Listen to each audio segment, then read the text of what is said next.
Večno bija saka, postaja svoja, skopli kaže mi.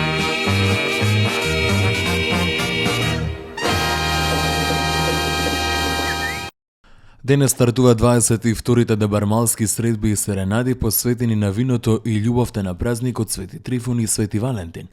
Ова манифестација со традиција долга на 20 години во организација на уметникот и хуманист Живко Поповски Цветин. За значењето на овој празник, закриување на виновата лоза, но и многу повеќе, Живко откри пред нашата камера. Традиција и потреба на лозарите е да од денес ги закројуваат лозата. Затоа што после овој зимски сон, лозата веќе почнува полека да се подготвува за вегетација.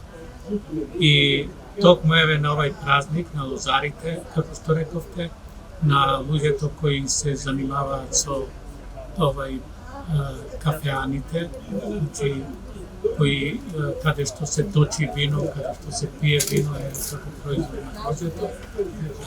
Тоа е празник. Празник кој го означува еве раѓањето, да речем, на пролетта. И токму ете затоа се режи лозата и се полива со вино. Значи, почнувањето, почетокот секогаш се полива со вино, за да има поголем род, да има, да речем, здрав род, за да секако после се произведе квалитетно вино кое ќе оди на пазарите кај нас во Македонија и пошироко во светот. Шиша вино со лозово гранче, балон срце и писмо беа пуштени во водите на реката Вардар, само со една цел – љубов и мир во светот. Но ова шишенце со балонот и ова срценце ќе се испрати по водите на реката Вардар, за да ја пренесе пораката за мир од Македонија и љубов кон сите луѓе во светот. Дебармалските средби и серенади започнаа рано утрова, ке завршат доцна вечер. Традиционално на ова манифестација учествуваат голем број музичари, пејачи и изведувачи. И што Вардар поминува, среќа радост донесува. Ој Вардаре македонски, од извора тур до Солуна. Поради интервенција на главната водоводна цевка Е1600 мм во Рашче, утре од 17 часот намален притисок или прекин на водоснабдувањето ќе има во повеќе населени места во Скопје.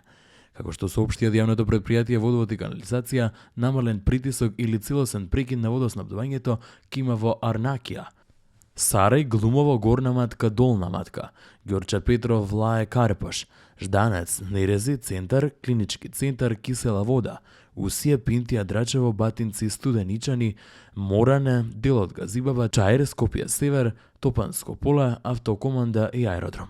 Градоначалникот на општина Центар Горан Герасимовски подели 150 пакети со прехранбени продукти и хигиенски производи наменети за социјално загрозените лица и семејства од општина Центар.